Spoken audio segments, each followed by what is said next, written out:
Como todos los martes, vamos a informar sobre el pulso de la salud, en particular lo que se está haciendo para seguir enfrentando la pandemia. Vamos a escuchar al doctor Jorge Alcocer, a Hugo López-Gatell, Marcelo Ebrard para el tema de las vacunas, el doctor Ramiro López Elizalde, director médico del ISSSTE, porque vamos a abrir un nuevo hospital en la Ciudad de México, en la demarcación de Tláhuac, y también Zoé Robledo va a informar. Ayer se hizo una denuncia antier sobre posibles actos de corrupción en adquisiciones en el Seguro Social y ahora Zoé va a informar sobre este tema. Es un tema que requiere de mucha explicación, por eso vamos a que Zoé lo exponga de manera breve y por escrito se dé respuesta, y sobre todo que se informe sobre lo que se está haciendo para atender el asunto en instancias de fiscalización que se está llevando a cabo en este caso. Entonces empezamos con el doctor Jorge Alcocer. Muchas gracias, señor presidente. Los saludo nuevamente a todos ustedes. Muy buenos días. Hoy, martes 15 de diciembre, en el Pulso de la Salud, queremos dejar nuevamente claro que la población ha contribuido en forma muy importante durante este largo proyecto de la pandemia. Gracias nuevamente a su solidaridad, su confianza, comprensión y disciplina. Debemos reforzar indudablemente las importantísimas medidas de prevención, de higiene, de protección y de distanciamiento físico, pues siguen siendo lo más importante. Hoy verán que todavía estamos en la etapa activa de la epidemia, pero está controlada en la mayoría de las entidades federativas. A casi un año, el virus SARS-CoV-2 ha afectado a más de 70 millones de seres humanos en todo el mundo, más de 8 millones confirmados en las últimas 2 semanas. Nos duele mucho las muertes y los estragos que han dejado en nuestra población la pandemia, pero una buena noticia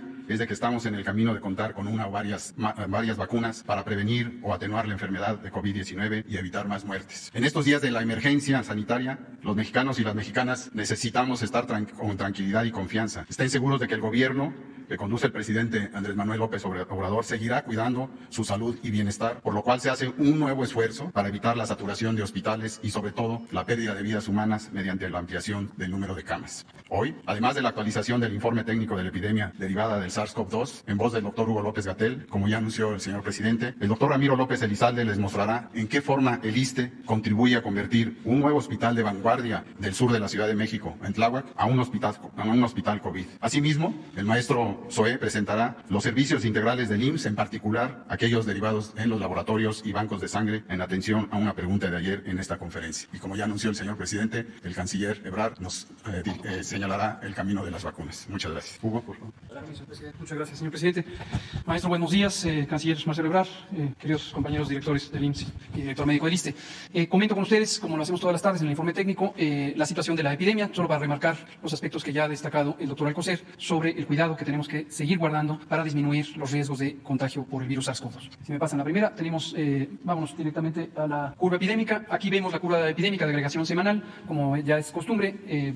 Termina en las 2 semanas previas a la semana vigente. En este momento estamos en la semana 51 del año, la curva termina en la semana 49 y lo que vemos es como el porcentaje de positividad que se muestra en la línea de color naranja hasta arriba de la gráfica. Esto es la proporción, el porcentaje de personas que teniendo los síntomas de COVID, habiendo sido estudiados con las respectivas pruebas de laboratorio, resultan positivas al virus SARS-CoV-2. Esto ha estado fluctuando entre 38 a 43 a lo largo de los últimos 2 meses y en este momento está en 39%. Este índice es relevante porque lo que muestra es la actividad epidémica del virus SARS-CoV-2, su propagación a nivel del país y desde luego este indicador lo monitoreamos también para cada una de las entidades federativas. La siguiente, por favor. Y en esta otra curva, que ya también la presentamos periódicamente en el informe de las tardes, pero a veces también aquí los martes, lo que nos muestra es la trayectoria en el tiempo de la epidemia, es decir, la tendencia general. Y es una curva epidémica de los casos estimados, donde estamos incluyendo los casos que ya fueron confirmados, las personas que han sido demostradas con infección por el virus SARS-CoV-2, pero también nos anticipamos a los hechos, incluyendo las personas que son registradas por tener los síntomas compatibles con la infección por SARS-CoV-2 con la enfermedad COVID. Y un porcentaje de ellas, justamente lo que acabo de mencionar, 39%, serán positivas al virus SARS-CoV-2, por lo tanto también las sumamos a esta curva. Y esto lo que nos permite es una vigilancia epidemiológica, como lo hemos hecho desde el inicio de la epidemia, más amplia, que nos permite reconocer los patrones de propagación. Lo que pueden ver de manera evidente es cómo llegamos a un punto máximo en la semana 29 del año, la última semana del mes de julio. Posteriormente empezó a descender la intensidad de la epidemia, esta curva que va hacia abajo entre julio y octubre, y empezando en octubre, tal como lo habíamos previsto desde marzo, tendríamos la temporada de las infecciones respiratorias en el hemisferio norte, típicamente le llamamos temporada de influenza, por ser la influenza la enfermedad más representativa. Ahora también COVID, tenemos este aumento, como ha ocurrido en prácticamente todos los países del hemisferio norte, no tendría por qué ser diferente en México, y también tenemos esta trayectoria de ascenso. Se ve claramente que hemos pasado la intensidad epidémica que tuvimos en el mes de julio, hasta el punto máximo en la última semana, la hemos superado y continúa esta trayectoria de ascenso. Y tenemos a la apertura de la semana un incremento de 11%. La epidemia activa son los casos más recientes, los casos de los últimos 15 días, independientemente de la suma de más de 1,5 1,5 millón de personas que en su momento estuvieron infectadas y desde luego de las personas que lamentablemente perdieron la vida por el daño pulmonar y orgánico que causa el virus SARS-CoV-2, existen en este momento un conjunto de personas que tienen infección activa. En los últimos 15 días presentaron los síntomas, esto quiere decir que todavía tienen la capacidad de transmitir. Y esto es 6%, este es otro indicador también muy importante que varía de acuerdo a la intensidad epidémica y en su momento llegamos a tener un mínimo de 3%, hubo momentos donde tuvimos hasta 8, 9 o 10%, en este momento estamos a 6%. La siguiente. Y en las defunciones, el desenlace más desfavorable, más desafortunado, más lamentable de toda epidemia con potencial fatal, tenemos una también tendencia de aumento que inició al mismo tiempo con el inicio de la temporada de frío, de otoño-invierno, de infecciones respiratorias. En la primera semana de octubre cambió la trayectoria y empezó a incrementarse también el número de defunciones y en este momento a la apertura de la semana tenemos un incremento de más 2% y se puede apreciar que si consideramos el punto máximo de la mortalidad en el mes de julio, hemos tenido una reducción de 33%, pero en este momento está en esta fase de ascenso. Y el último indicador relevante de uso general, si me pasan la siguiente diapositiva, es la hospitalización. En la medida en que existen nuevas personas contagiadas, existen nuevas personas enfermas y una proporción de ellas que ha estado fluctuando a lo largo de la epidemia, pero que en general es de 10 a 12%, pueden necesitar hospitalización. Como se puede ver en la gráfica, es la misma idea, es una curva epidémica. Esta empieza en el mes de mayo, no es desde el inicio de la epidemia. Llegamos también a un punto máximo en el mes de julio, después descendió y a partir del mes de octubre empezó a ascender y se ve la tendencia de ascenso en el número de hospitalizaciones diarias. Observen ustedes también un aspecto que mencionamos frecuentemente, se ven 3 líneas. La morada es la suma de personas hospitalizadas en camas de hospitalización general, es decir, personas que están suficientemente enfermas o delicadas para necesitar hospitalización, más que es la que se ve en la curva roja, más quienes están en las unidades de terapia intensiva o en las camas reconvertidas para personas críticamente enfermas, que es la línea que está hasta abajo de la gráfica. Aquí destacamos algo que hemos mencionado múltiples veces, seguramente ustedes como comunicadoras y comunicadores están ya familiarizados con este dato y que es importante que lo visualice la sociedad. La gran mayoría de las personas hospitalizadas afortunadamente no están intubadas, solo la minoría, son cerca de un 3, 4 o a veces hasta 5% dependiendo de la actividad epidémica que se ve en la línea color turquesa hasta abajo. El punto que nos interesa destacar, como ya lo dijo el secretario de Salud, es la epidemia sigue activa y de todas y todos los ciudadanos, las ciudadanas, depende que esta epidemia reduzca su intensidad. Cada persona tiene un entorno familiar, comunitario, social, que son con quienes nos relacionamos. Para reducir los contagios, hasta el momento no hay más fórmula que mantenernos a sana distancia. Y la sana distancia, como lo hemos dicho todo el año, tiene 2 implicaciones. Una es no salir de casa a menos que sea estrictamente necesario. Antes de salir de casa hay que reflexionar si esto es necesario. Decíamos ayer, vale la pena hacerse la costumbre de, incluso frente a la puerta de casa, pensar un segundo pensamiento, ¿vale la pena que salga? ¿Es estrictamente necesario que salga? Si la respuesta es no, si no es algo que tenga que definirse ese día, algo de lo que dependa la seguridad, la estabilidad, la vida, el bienestar indispensable de quienes están en la casa o de uno mismo, mejor no salir, mejor quedarse en casa para evitar reunirse con otras personas. No importa si son conocidas, conocidos, si son familiares o son perfectamente desconocidos. La posibilidad de contagio es esencialmente la misma mientras estemos en relación con otras personas. Lo segundo es una perspectiva individual.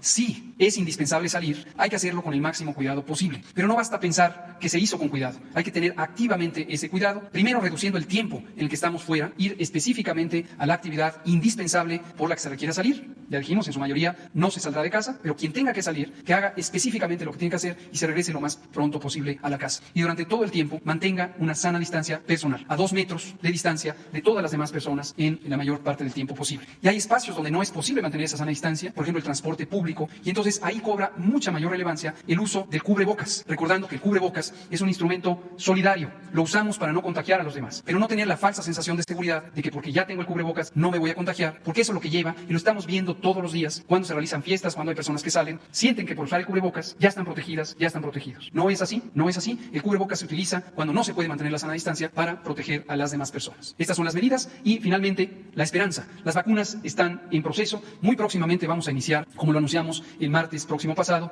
el Programa Nacional de Vacunación para prevenir el COVID.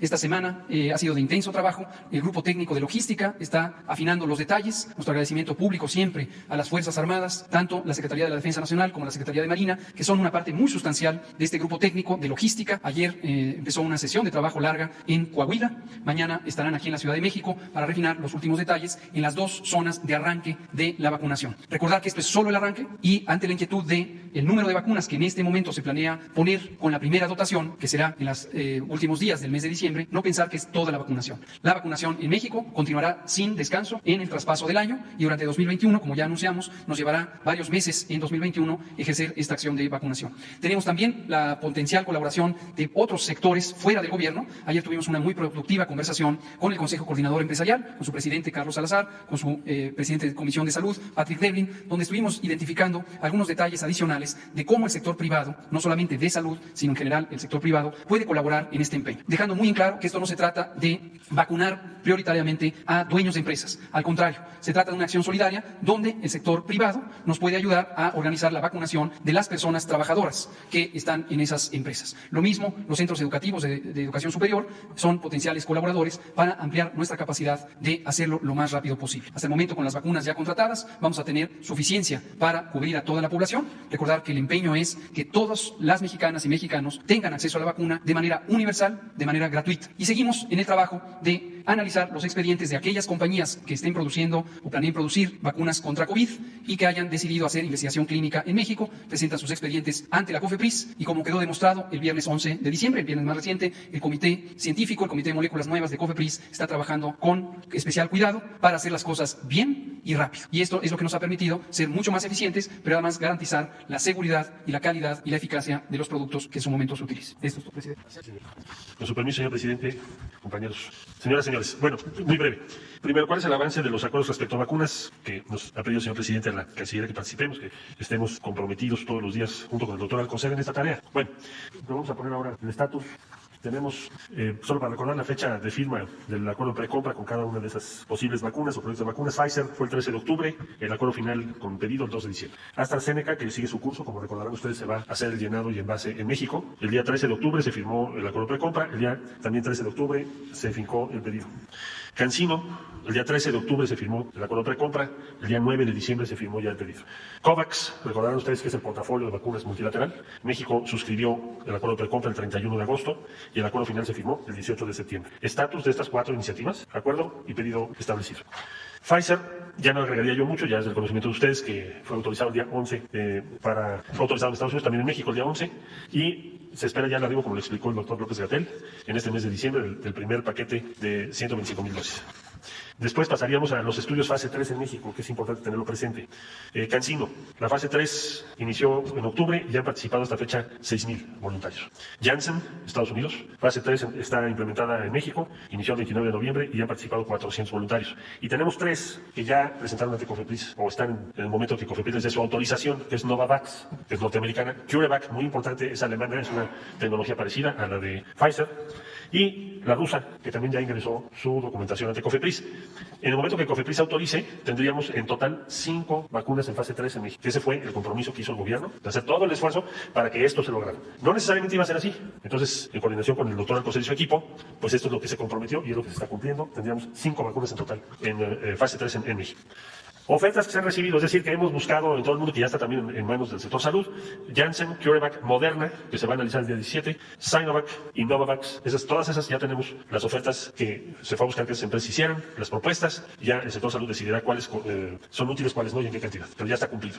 Y quisiera yo, solo para terminar, si me lo permite, señor presidente, agradecer a todos los países cuyas banderas aparecen por las donaciones que nos hicieron para apoyar a los estados de Chiapas y Tabasco con motivo de las recientes inundaciones que tuvimos. Muchas gracias a todos los países que nos apoyaron. Todo esto está en una página de internet, un registro, y tenemos más de 40 países que nos hicieron favor de respaldarnos. Sería cuanto, señor presidente. Muchas gracias. Buenos días, con su permiso, señor presidente, con su permiso, secretario, compañeros. Una de las encomiendas que nos pidió el señor presidente al darnos la confianza de estar al frente del servicio médico del ISSSTE fue eficientar los servicios y dar efectividad en la atención a los derechohabientes. Hoy por hoy estamos felices porque estamos presentando de alguna manera parte de la responsabilidad de dar esa eficiencia. Estamos presentando el nuevo Hospital General que se encuentra en el sureste de la Ciudad de México, es una de las zonas más pobladas. Si me permiten el video, que creo que puede dar orientación rápida en un minuto. Nuestro gobierno está comprometido y cumple. Por eso hoy el gobierno federal entrega al pueblo de México, cuando más lo necesitamos, el hospital del ISSSTE más moderno de Latinoamérica, con una inversión superior a los 2.300 millones de pesos. El Hospital General del Sur, que cuenta con... Nuestro gobierno está comprometido y cumple. Por eso hoy el gobierno federal entrega al pueblo de México, cuando más lo necesitamos, el hospital del ISSSTE más moderno de Latinoamérica, con una inversión superior a los 2.300 millones de pesos. El Hospital General del Sur, que cuenta con 35,000 metros cuadrados de construcción, con 35 especialidades médicas, 250 camas sensables y 150 no sensables, 35 consultorios y 8 quirófanos.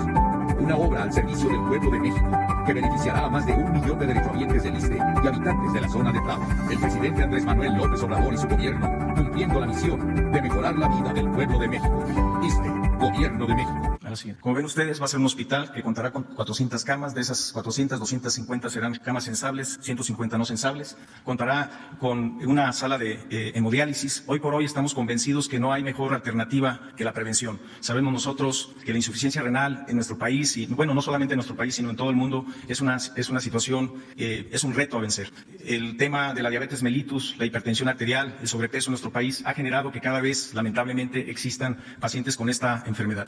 Lo que tenemos que hacer una vez que el paciente está con una patología de esa naturaleza es darle una atención lo más digna posible. Tenemos esta sala con 50 espacios que de alguna manera permiten que el paciente esté con una calidez y una calidad de atención extraordinaria, que no se den turnos a deshoras de la madrugada, donde aparte del problema que tiene el paciente todavía estresarlo más con los tiempos. Tiene 42 consultorios, 8 quirófanos, la siguiente. Va a contar con 32 especialidades que van a atender más de 156,000 consultas por año, 8 quirófanos, con la proyección de atender más de 7,000 cirugías por año. 4 quirófanos de estos serán para cirugía general, 1 de cirugía ambulatoria, 1 de urgencias, una sala de hemodinamia. Este es también un parteaguas. Una de las principales causas también de enfermedad de los mexicanos, las mexicanas, son las enfermedades cardíacas y la enfermedad vascular cerebral. En muchas ocasiones se tiene que derivar al paciente a centros o a hospitales que tengan estos servicios, o en muchas ocasiones se tiene que contratar un tercero. En este hospital, aunque es un hospital general, va a contar con este servicio que va a dar pronta atención, porque estas entidades son de escasos minutos para poderle dar una buena, para evitar que el paciente tenga una morbilidad o inclusive pueda fallecer.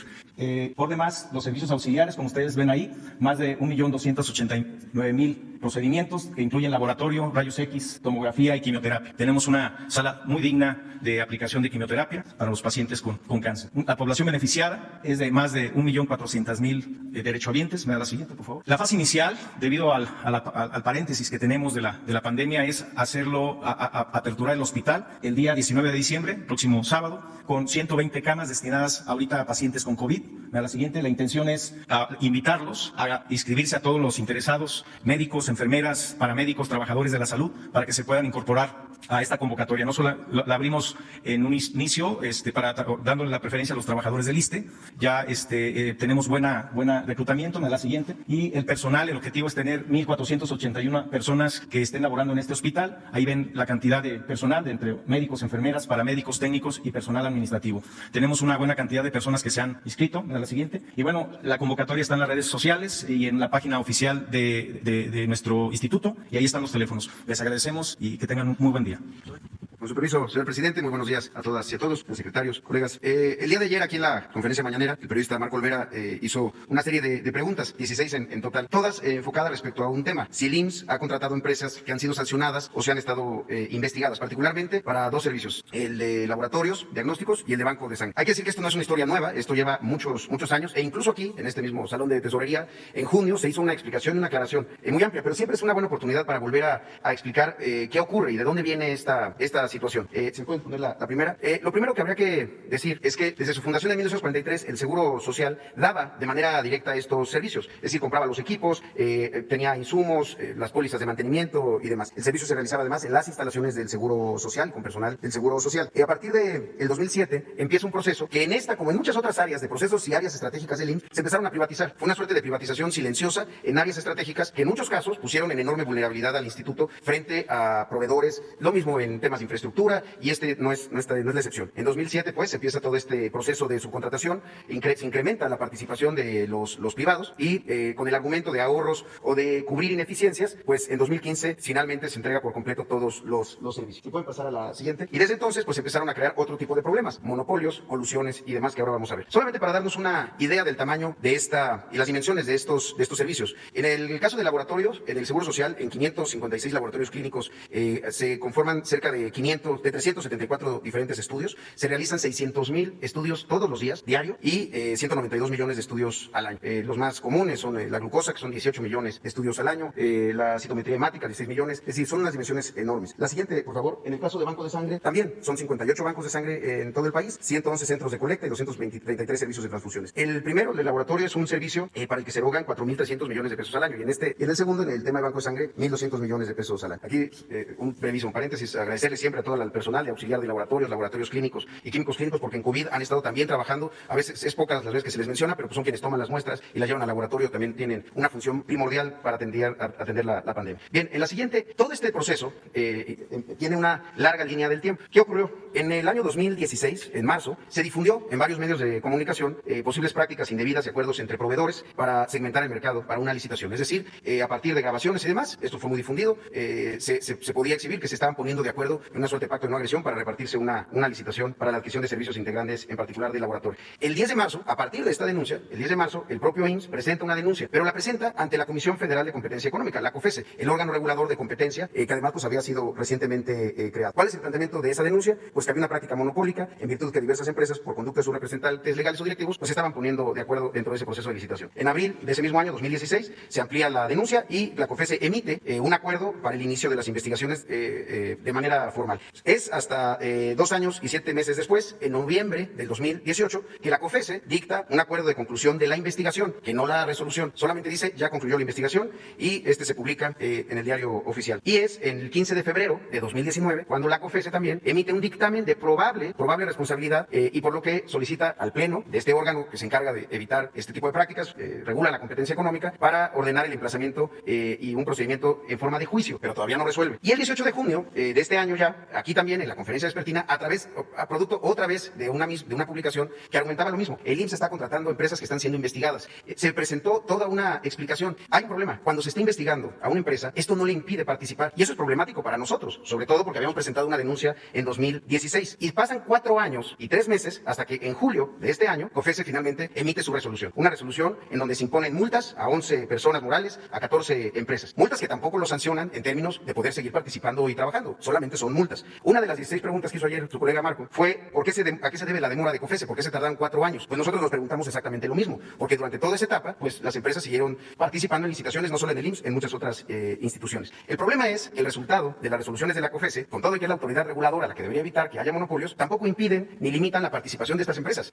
Se dio cuenta y se dio vista a la Secretaría de la Función Pública, y sabemos que hay un expediente y que se está trabajando en él. Pero aquí el problema es que incluso las propias instituciones que tenemos para evitar esto emiten resoluciones pues que son multas altas, sí, son 600 millones de pesos entre estas 14 empresas, pero que no implican que puedan seguir operando. Entonces, esa es la situación hasta el momento. Como lo ha indicado el presidente, les vamos a dar respuesta puntual a las 16 preguntas el día de hoy, si nos permite, a través de Jesús, para que esto se aclare, porque ha sido recurrente. La siguiente, por favor. Una de ellas era, ¿qué está haciendo el Seguro Social? Varias cosas, y son procesos complejos, pero que estamos decididos a lograrlo. Una, recuperar muchos de estos servicios y hacerlos de manera institucional. Un caso ejemplar, digamos, un caso emblemático de esto son las centrales de mezcla, en donde se preparan los tratamientos oncológicos para pacientes con cáncer, y también antibióticos y la alimentación parenteral. Esto lo tenemos subrogado, y entonces uno de los problemas de los cuellos de botella muchas veces está ahí, en esas centrales de mezcla. Y hay muchas otras cosas en donde el seguro está buscando nuevamente volver a tener esa rectoría y poder hacer esto de manera directa. También estamos haciendo licitaciones que se transmiten en vivo a través de internet en varios de los procesos de licitación, para que no haya dudas y la mayor transparencia. Y también pues le estamos dando seguimiento a la propia denuncia de la COFESE y acompañamiento con la Secretaría de la Función Pública, además de dar vista a todas las instituciones del sector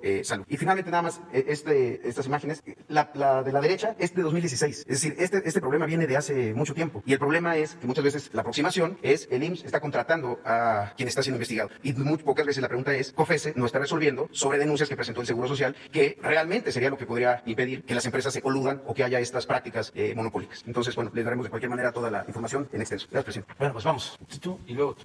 Sí, pero empezamos con ella. Buenos días, gracias por la palabra. Soy Caterina Morgato, del sur de Guerrero. El 30 de noviembre pasado, campesinos del municipio de San Miguel Tutulapan, Guerrero, impidieron que militares, elementos de la Sedena, destruyeran sus plantíos de amapola. La semana pasada, el comandante de la 9ª Región Militar, Eufemio Ibarra Flores, dijo que los plantíos ilegales serán erradicados sin excepciones. En ese contexto, señor presidente, quiero preguntarle cómo se van a coordinar los programas de la Secretaría de Bienestar y de la Secretaría de Agricultura con las campañas de erradicación de amapola para no dejar a las comunidades sin recursos. Y también, ¿qué responde usted a la petición de las comunidades de que no se destruyan sus plantíos? También hay comunidades que denuncian que no las están incluyendo en el programa Sembrando Vida. Vida por ser identificadas como comunidades con alto índice de violencia y de siembra de amapola. Con esos antecedentes, ¿cómo se planea evitar un conflicto social en la Sierra de Guerrero, que además es una de las zonas más necesitadas de México? Gracias. Pues es muy buena tu reflexión y pregunta. Tenemos que ir sustituyendo esos cultivos. Es un plan que se tiene. Vamos a procurar que lleguen los programas de apoyo, sobre todo el Sembrando Vida, a toda la Sierra de Guerrero. La gente se dedica a estos cultivos porque no hay opciones, no hay alternativas. Lo hacen en muchos casos por necesidad. Entonces vamos a profundizar en ese plan de ir sustituyendo la siembra de marihuana, de amapola, por maíz, por frijol, por árboles frutales, maderables. Ese es el objetivo del programa de apoyo al campo. Tanto el programa, la acción, que está dirigida a transferir fondos directos a los campesinos, sean comuneros, ejidatarios o pequeños propietarios, la producción para el bienestar, y el programa Sembrando Vida, que ya beneficia a más de 400,000 sembradores en todo el país, que constantemente, mes con mes, están recibiendo un apoyo, un jornal para cultivar sus parcelas. Es un programa que está aplicándose para la siembra de 1 millón de hectáreas de árboles frutales y maderables. Vamos a tomar en cuenta tu planteamiento. Voy a pedirle al secretario de Agricultura, al secretario de Bienestar, que tiene que ver con el programa Sembrando Vida, de que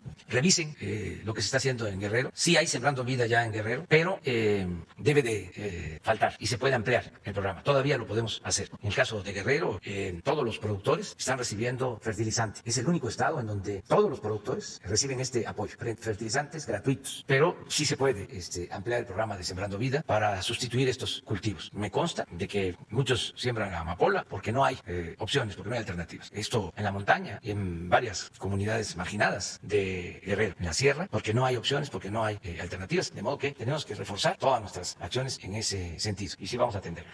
Gracias. Buenos días, señor presidente. Julio Mar Gómez, de Medios Digitales del Pacífico, de Baja California Sur, corresponsal principalmente de Los Cabos, ¿no? Primeramente quiero felicitarlo porque en Pemex se le ha dado preferencia a empresas mexicanas en igualdad de circunstancias. Anteriormente se privilegiaban a empresas extranjeras. Eso hace que se fortalezca el mercado interno y haya más derrama económica nacional.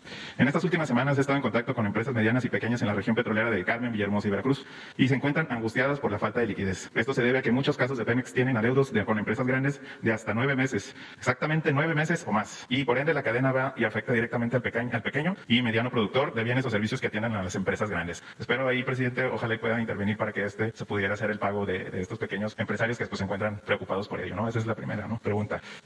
Presidente, ayer un compañero destacaba sobre algunas enriquecimiento ilícito en Baja California Sur, como lo dije, es corresponsal de allá, pero quiero decirle que en su gobierno está marcando un parteaguas en torno a la recuperación de los accesos a las playas. Está marcando que regresarle al pueblo los derechos que les corresponden por ley, por derecho humano. En Los Cabos, cuando se inicia un proceso de rescate de accesos, resulta tanto curioso que justo ayer el compañero periodista Marco Olvera señalara que era una regidora de Los Cabos, Tabita Rodríguez, para ser exacto y preciso, quien ha enfrentado a grupos neoliberalistas y empresariales de esa zona para que ella, porque ella defiende las playas. Es importante sugerirle, pedirle la atención de la Secretaría de Sofemat, de Semarnat, de Profepa, porque esto es un hecho que ha pasado en todas las playas con destinos turísticos. No existe el término privatización de las playas, pero están privatizadas algunas playas. No existen muchas situaciones, el acceso libre existe en la ley, pero en teoría, en la práctica no se da, y eso es importante decirle que así como hay que devolverle al pueblo lo robado, también hay que devolverle las playas al pueblo, ¿no? Es importante decirle que no es un caso nuevo, como lo dijo el secretario del IMSS, sino que es un caso viejo. Sin embargo, aprovechando que Los Cabos un morenista, ¿no? Por así decirlo, no ha luchado por las causas sociales y que se deben a los ideales y a la ética, ¿no? Sino al contrario, quiero remarcar que ha sido lo contrario y ha favorecido a estas empresas. Quisiera ser como interlocutor que interceda la Federación para arreglar las situaciones de las playas, los accesos y demás. Muy bien.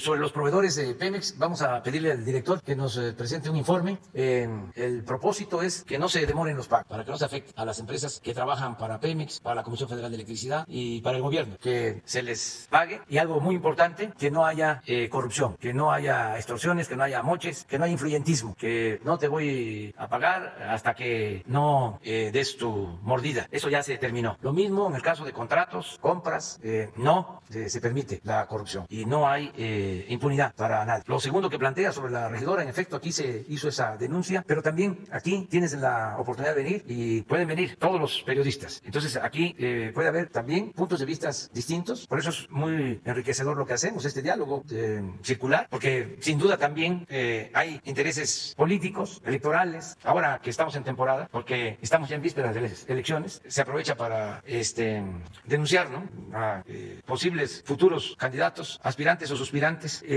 y se piensa que con eso se descalifica, ¿no?, a las personas, aunque siempre hemos hablado de que no debemos de utilizar este diálogo circular, esta conferencia con esos propósitos, pues no es fácil de regularlo. Además, está de por medio la libertad. Entonces, tenemos que poner por encima de todo la libertad antes que cualquier otra cosa, ¿no? Entonces, que todo el mundo se exprese y que los que nos escuchan, los que nos ven, sean los que al final de cuentas, con información, decidan y tengan ya su criterio propio, ¿no? Eso es lo que puedo comentarte. Las playas, se tiene que garantizar lo que dices, que la gente tenga acceso a las playas, que no se privaticen. Es que fue una pandemia terrible, la privatización del periodo neoliberal. Privatización como sinónimo de corrupción. Miren esto del seguro social, subrogar, privatizar todos los servicios del seguro. Lo mismo los servicios del ISSSTE, todo. Recuerden el caso lamentable, ¿no?, de la guardería ABC, pues se inscribe en esa política. En vez de que el seguro, como era antes, manejara de manera directa, administrara las guarderías, las privatiza y las entrega a particulares, allegados, a políticos. Eso fue la privatización, pero en general. Entonces, lo mismo en el caso de las playas, en todo el territorio.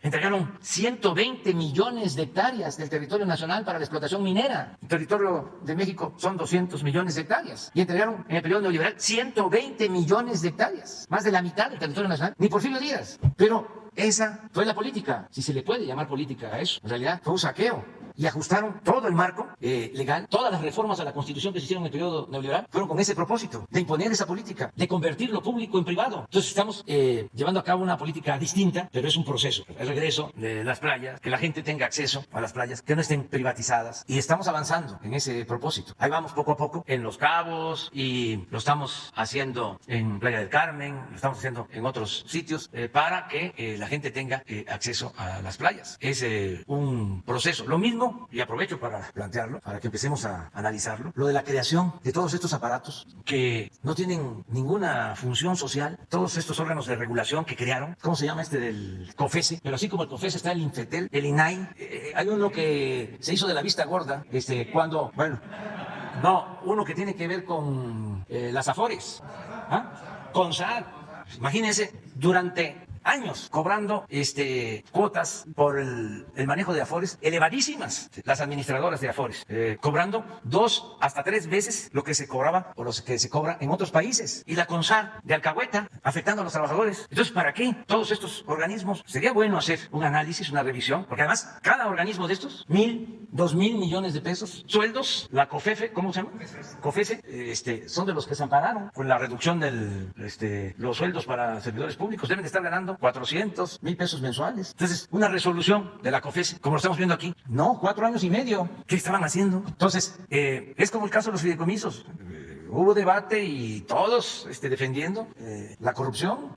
¿Qué se iban a quedar sin las becas? Los científicos, los artistas, nadie se ha quedado sin su apoyo. Y nos ahorramos muchísimo dinero. Nada más en CONACYT, más de 90 fideicomisos y cada fideicomiso un aparato administrativo. Entonces, esto también hay que revisarlo, analizarlo, porque si ahorramos, pues tenemos más para apoyar a los campesinos, tenemos más para apoyar a los maestros, a los médicos, que le llegue más apoyo a la gente, que no nos quedemos nosotros con el presupuesto, que no se quede el presupuesto del gobierno, que no se burocratice todo y que no se le pueda transferir recursos a la gente. Entonces son procesos que debemos de seguir. Ahora sí, Paul.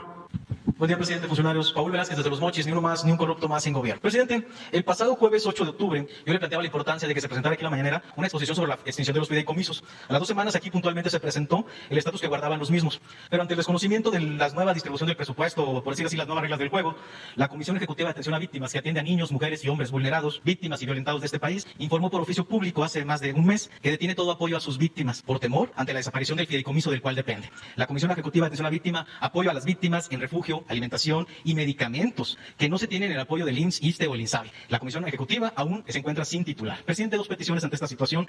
Sigue tomada sus instalaciones. Hay algunos abusivos que exigen beneficios pero violentan los derechos de los demás. Es necesaria la intervención de un sistema de gobierno para liberarla y que ésta pueda funcionar al 100. Pero en base a la segunda petición, presidente, en que usted ha dicho que ningún beneficiario quedará desamparado, y lo acaba de comentar hace un momento, ¿puede usted instruir a la Secretaría de Hacienda y Crédito Público que comunique a la Comisión Ejecutiva la certeza de los recursos para cerrar el año, que ésta pueda garantizar el apoyo a sus víctimas, no solo a ellos, también a los empleados, quienes más de alguno está con temor de perder el trabajo en plenas estas fechas decembrinas, presidente? Sí, hoy tratamos en la mañana este tema y quiero que se presente un informe antes de que finalice el año sobre todo lo que se ha hecho para minimizar y reparar daño de víctimas. Les puedo decir, ya se reparó el daño en lo material a los familiares de los mineros de Pasta de Concho.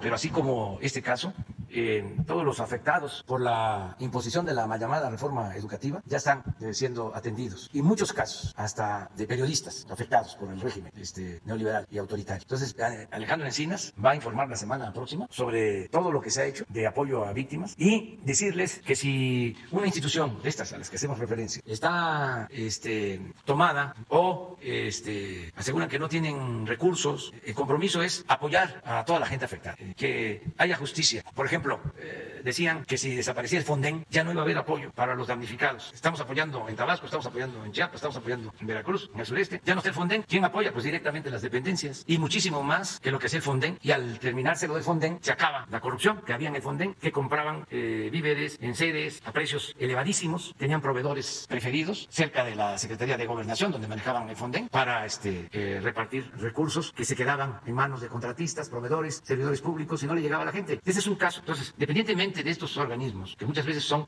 un obstáculo, son intermediarios y están creados para el control, la manipulación y la corrupción. Ahora, toda la atención es de manera directa. En el caso de Tabasco y de Chiapas, que se hizo ya un censo de todas las viviendas inundadas, todas las familias que fueron afectadas. Hice el compromiso desde el principio de que se salieran de sus casas, que lo más importante era la vida, que buscaran refugio, que se protegieran, que lo que se perdiera de bienes materiales iban a hacer repuestos, se les iba a ayudar, pero que lo importante es que no perdiéramos vidas humanas. Eso se logró porque la gente acudió a refugios, muy pocos perdieron la vida. Y estamos hablando de las lluvias más fuertes en los últimos 70 años. Esto se puede demostrar, las más fuertes en los últimos 70 años. Y la gente se protegió. Ahora se hace el censo, pues nada más para que tengan una idea, salieron un poco más de 200,000 viviendas afectadas, inundadas. Deben haber alrededor de 600,000 viviendas, hogares en Tabasco y 200,000 inundadas. Estamos hablando de 35% de todas las casas que se inundaron. Bueno, se hace el censo. Antes de eso, pues el rescate, el sacar el agua, el controlar la inundación, el atender a la gente con alimentación, montar los albergues, entregar despensas, la Secretaría de la Defensa, la Secretaría de Marina, entregando casa por casa miles de despensas para la gente. Ahora se hace el censo y se están entregando 10,000 pesos por familia para la limpia de las casas, de las 200,000 de manera directa a partir del censo que se realizó. Y luego vienen ya los enseres. Fíjense cuántos. No hay producción para todas las estufas y los refrigeradores que se van a necesitar. Se han portado muy bien los fabricantes, aprovecho para agradecerles, porque se está comprando en las fábricas. Voy a mencionar 2 fábricas, Mave, Vasconia, y lo está haciendo la Secretaría de la Defensa y la Secretaría de Marina, plan DN3, pero no nos va a alcanzar a entregar como quisiéramos para este fin de año, porque estamos hablando de más de 200,000 familias afectadas, que casi pues perdieron todo sus enseres. Entonces, vamos el viernes para allá a informar. ¿Y el Fonden qué? No hace falta. El Fonden somos todos. Eso es la responsabilidad del gobierno. Es por eso de que, ¿para qué los aparatos? Son gobiernos paralelos. ¿Por qué la CONSAR si existe Hacienda? ¿Para qué IFETEL si existe la Secretaría de Comunicaciones? ¿Para qué la Comisión Reguladora de Energía si existe la Secretaría de Energía? Fueron creando aparatos pues para simular de que de esa manera se combatía la corrupción y al final pues una gran cantidad de presupuesto se queda en estos aparatos burocráticos. Entonces sí vale la pena una revisión, pero bueno, es un compromiso en que es un compromiso apoyar a todos los afectados, el hacer justicia. Sin decirle nombre que hay un periodista que depende y sus medicamentos tienen una medicación muy fuerte y no ha podido tener el respaldo ni deseado a través de esto ni de las instituciones de salud. Lo va a tener. Les voy a poner un caso. Un maestro llegó porque no tenía la información correcta de que solo se atendía en hospitales privados de acuerdo al convenio a pacientes sin COVID, que ese fue el acuerdo. Y llegó a un hospital privado, el ABC, lo atienden, desgraciadamente no lo pueden salvar, fallece y sus familiares se quedan con una deuda de 3 millones de pesos, un poco más. Aquí Leti Ramírez conoce de esto, pero bueno, es todo lo que hacemos constantemente. Bien, los familiares, además, el hijo, además de perder a su padre, queda con la deuda y con la exigencia de que pague. Entonces, hablamos con los dueños del hospital, se portaron bien y hubo una disminución, una reducción considerable. Y ya se autorizó en Gobernación, ahí donde se atiende a familiares de víctimas, que se les ayude a esta familia. Entonces depende de las circunstancias en que se presentan los casos. Entonces, si un periodista, cualquier ciudadano, cualquier persona requiere de atención médica, pues es un derecho constitucional. Está en el artículo 4 de la Constitución, el derecho a la salud, y lo tiene que garantizar el Estado. Si el ideal que tenemos, y que queremos convertir en realidad, es que el mexicano tenga seguridad desde la cuna hasta la tumba, desde que nace hasta que muere, de que se llegue a una determinada edad y se tenga una pensión, se haya trabajado en una empresa, no se haya trabajado. Nada más al tener una edad, como es en Dinamarca, como es en Suecia, como es en los países nórdicos donde está establecido el estado de bienestar. Y desde luego el derecho a la salud, o sea, es la pensión y atención médica y medicamentos gratuitos, desde la educación pública gratuita en esos países. Ese es el ideal, eso es lo que quisiéramos. Hablaba yo con Zoé de cómo garantizar que todos los mexicanos tengan seguridad social, porque no se tiene. Hay muchos casos. Los productores de caña dicen, no sacamos nada, nos roban hasta en la balanza, pero no dejamos la caña por el seguro. Mucha gente valora lo del seguro. Muchos jóvenes no toman el camino de las conductas antisociales, no se van con las bandas, trabajan en las minas en el norte por el seguro. Entre más bienestar y seguridad social haya en México, más paz y más tranquilidad vamos a tener. Entonces, el ideal es ese, que podamos garantizar a todos el derecho a la salud, el derecho a una pensión digna. Imagínense una persona que va envejeciendo, ¿de qué vive si no tiene una pensión, si no tiene la seguridad social? Bueno, se ve, es el periodismo, los periodistas, lo saben también, los actores. Vino Jesús Ochoa a plantearnos algo parecido. Los deportistas, beisbolistas que fueron estrellas y que se quedaron sin nada porque no les daban seguridad social y siguen en algunos casos sin tener la seguridad social. Un beisbolista en Estados Unidos de grandes ligas, después de estar jugando 10 años, si se retira, tiene su pensión. Por ejemplo, el mejor beisbolista de México en la historia, hasta ahora, Fernando Valenzuela, debe estar recibiendo de pensión de los Dodgers, pues como unos 150,000, 200,000 pesos mensuales. Pero aquí, un futbolista, un beisbolista profesional que fueron figuras, estrellas, la admiración de muchos, si no ahorraron o no les alcanzó, llegan a edad madura y no hay seguridad. Entonces, esa es una tarea. No descartamos la posibilidad de garantizar a todos la seguridad social. Segundo, presidente, es que me gustaría, la verdad, quisiera tres temas. El siguiente tema me gustaría, desde el punto de vista de usted y de nuestro canciller, si ya felicitó, va a felicitar, lo hará público, lo hará en una teleconferencia o mediante escrito ante el reconocimiento del Colegio Electoral de Estados Unidos como presidente electo a Joe Biden. Esa sería mi segunda pregunta y si me permite una tercera ahorita en un momento, por favor, presidente. A ver la tercera, porque sí voy a hablar de lo del... Usted ha hablado mucho de este ejercicio circular y le quiero comentar el lado bueno y el lado malo, pero no nada más de usted, sino también de los funcionarios. Hay funcionarios que durante este año han sido pieza clave en las investigaciones que hemos llevado y no lo quiero dejar de mencionar ante el cierre. Santiago Nieto en la Unidad de Inteligencia Financiera, Ricardo Schiffer en Profeco, el director Zoe Robledo en el Seguro Social, Luis Ramírez en el ISSSTE, el subsecretario López-Gatell.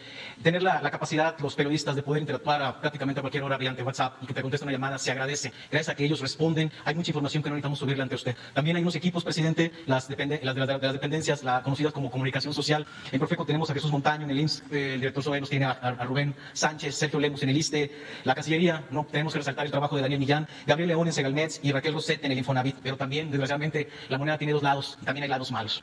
El jueves 7 de mayo yo le planteaba algo que tomó usted muy a bien y en 2 veces ha dado instrucción, que parte de las casas recuperadas del Infonavit pasen a los paisanos y se comercialicen desde los consulados. Es un tema que trae emocionado a los paisanos en Estados Unidos. Pero el jueves 8, aparte que ese tema está en stand-by en el Infonavit, el mismo jueves, unos meses después, hace 2 meses, el jueves 8, yo le comentaba de los daños en la unidad habitacional Tepozanes. Ahí nos atendió la licenciada Elisa Barrientos. Presidente, desgraciadamente, el trato que se nos dio a un grupo de periodistas y ciudadanos afectados fue indigno, ofensivo, denigrante e intimidatorio. Al más estilo del tiempo de López Portillo, Miguel de la Madrid, Díaz Ordaz o Echeverría. El Infonavit debería ser una institución para ayudar al mexicano a construir un patrimonio y no a destruirle sus metas. Funcionarios que no funcionan en el Infonavit, servidores que no sirven, no atendieron ni intentaron dar soluciones, solo esquivaron respuestas, poner pretextos y dieron justificaciones absurdas que más bien parecían intentar ofender el intelecto. Estos son los datos que usted no tiene, presidente. Así se trató a quienes llevábamos una instrucción presidencial. Imagínese usted cómo se atiende al mexicano de salario mínimo y eso sí es que lo atiende. Presidente, fue la peor experiencia que hemos tenido ante una institución de gobierno. Ojalá la importancia, usted hiciera resaltar a sus funcionarios y a las dependencias, a las áreas de comunicación social, que la importancia de ellos en el trato hacia nosotros evita llegar a usted. Las investigaciones avanzan y el beneficio o las respuestas a los mexicanos se logran si ellos están de nuestro lado. No somos el enemigo, presidente. Muchísimas gracias. ¿Qué dependencia es? Infonavit. Ahí fue el titular Velázquez, Carlos, y nos atendió Alicia Barrientos. El tema es grave, pero no se quiso solucionar a pesar de una instrucción de usted. Bueno, lo vamos a revisar. Muchísimas gracias. Ese es el compromiso. Y lo de Biden. Presidente, lo de Biden. Una más y termino con lo del señor Biden. Los dos. Rápidamente, presidente. Carlos Guzmán de Eva Noticias. Retomando el tema inicial de este martes de la salud, sí me gustaría, si el canciller o el doctor Gatell o el maestro Zoe nos quieren contestar esta pregunta, si ya hay calendario específico para la llegada de las vacunas de Pfizer, ya que en Estados Unidos ya se está haciendo el procedimiento, en Inglaterra ya se tiene la aplicación de las vacunas, si es que México ya tiene fecha tentativa para la llegada, ¿dónde llegarían y cómo sería inicialmente el día de vacunación, tanto en Coahuila como en Ciudad de México? Con mucho gusto. Efectivamente, como lo anunciamos el martes próximo pasado, tenemos todo el plan de la Política Nacional de Vacunación contra el SARS-CoV-2 para prevenir COVID-19.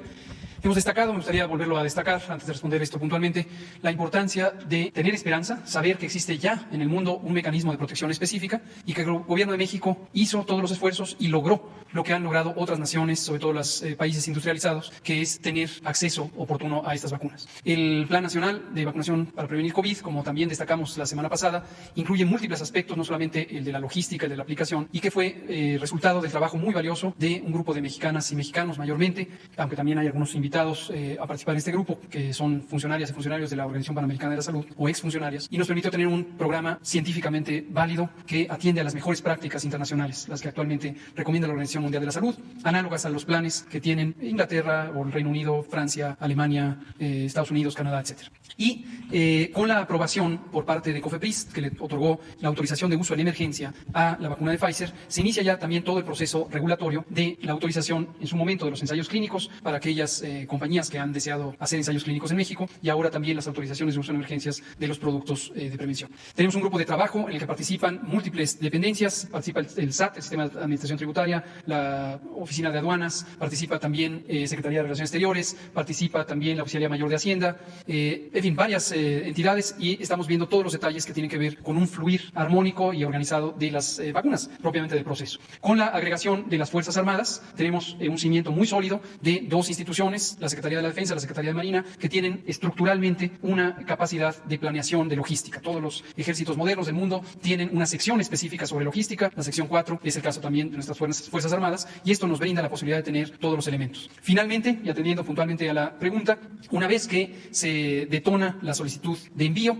Pfizer, en el caso de la primera vacuna que llegará a México, tiene 8 días, es lo que la propia compañía establece, tiene 8 días para preparar el producto para el envío, y justamente en estos momentos se trabaja en definir los puntos concretos de llegada, incluso los horarios de llegada que son convenientes al gobierno de México. Comentábamos que ayer mismo empezó una sesión larga de trabajo en la región militar en Coahuila, en Saltillo, y estuvieron hasta largas horas de la tarde y de la noche trabajando en esta especificación. Mañana estarán aquí en la Ciudad de México, este mismo grupo técnico de logística, y una vez afinados estos detalles, se detonará un simulacro que está planeado para el próximo 18 de diciembre, en el que se hará ya toda la armonización del proceso. También lo que se ocurrirá mañana aquí en la Ciudad de México es un entrenamiento general o capacitación general al personal específicamente dedicado a la aplicación de la vacuna, tanto personal militar como personal civil, y entonces pasaremos al simulacro. Una vez con el simulacro, se detona la solicitud de envío, y 8 días naturales, 5 días hábiles, Pfizer preparará todo el paquete y lo enviará a los lugares donde será recibido. Muchas gracias. Buenos días, presidente. Tiene que ver también con Guerrero. Puerto Marqués, usted en campaña y como presidente se reunió con al menos representantes de 50 familias de Puerto Marqués que están esperando una indemnización que ya está en la Secretaría de Hacienda, ya está en la Secretaría de Comunicaciones y Transportes y en Gobernación, pero le están largas, son cerca de 250 millones de pesos. Hay un cheque que no se los pueden transferir porque está el COVID. Ahí usted podría intervenir para que ya se solucione esa situación, presidente. Esa es mi primera pregunta, si me permite, presidente. Sí, vamos a ver.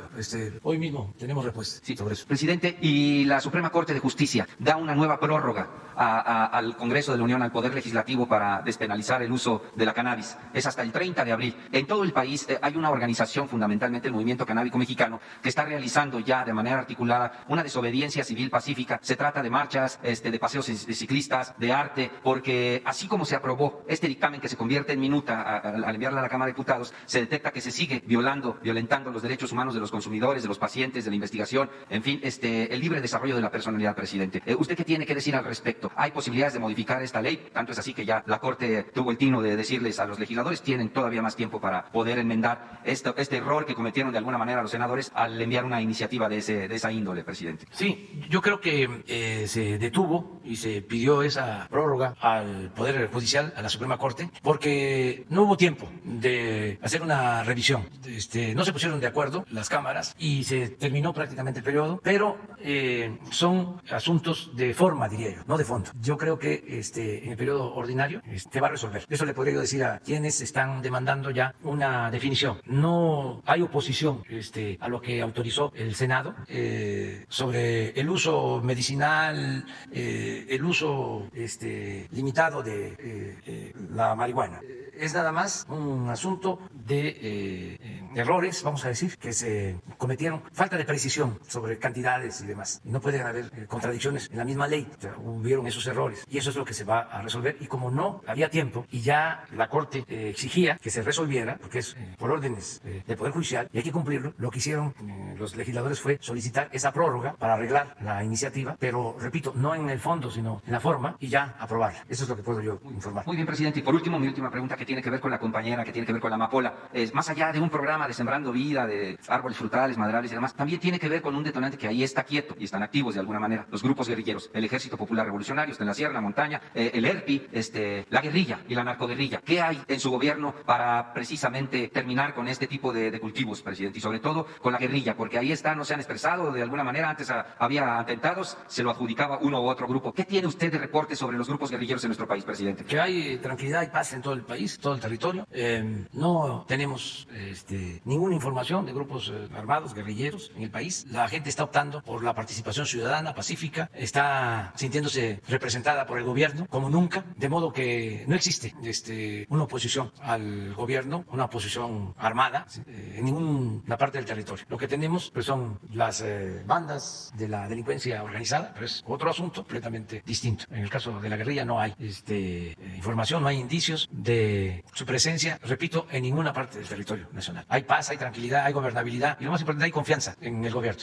Yo puedo recorrer todo el país sin guardaespaldas, sin ir en carros blindados y en todos lados hay respeto al gobierno, cosa que agradezco mucho, porque a todos nos conviene llevar a cabo los cambios de manera pacífica en beneficio del pueblo. El gobierno representa a todos, a ricos y a pobres, pero tiene una misión especial, ayudar de manera preferente a los pobres. Y yo creo que en eso coincidimos todos los mexicanos, de que se debe de atender a todos, se debe de escuchar a todos, respetar a todos, que haya un auténtico Estado de Derecho, que no haya abusos de autoridad, que no haya corrupción y que se actúe con humanismo. Es decir, que se ayude al necesitado, que se ayude al pobre, que se ayude al desposeído. Entonces, esa es la esencia del gobierno que represento. Yo termino informándoles que una vez que terminó la sesión del Consejo Electoral en Estados Unidos, y una resolución que tomaron en favor del señor Biden. Una vez que se terminó ese proceso, por la noche envié una carta al señor Biden, presidente electo de los Estados Unidos de América. Dice así, la leo porque me confirmó el secretario de Relaciones Exteriores, Marcelo Ebrard, de que en la noche se entregó y que ya la recibió. Si no, no lo haría. La carta dice, estimado señor Biden,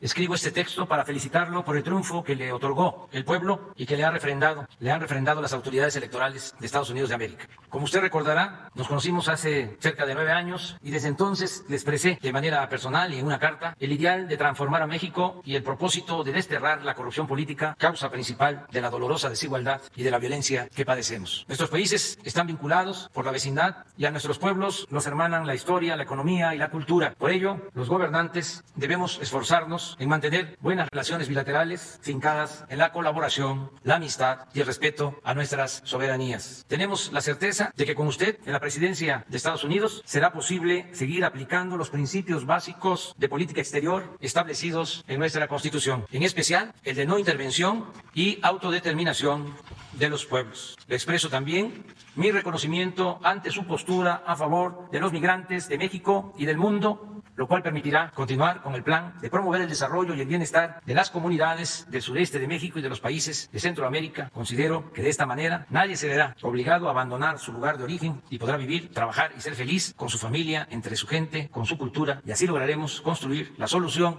definitiva a los flujos migratorios desde y a través de México hacia Estados Unidos. Espero que próximamente, señor Biden, se presente la oportunidad de hablar de este y de otros asuntos. En tanto, le reitero nuestra felicitación y le deseo la mejor de las suertes por el bien de su pueblo y de nuestras naciones. Un saludo afectuoso. Esta es la carta que enviamos.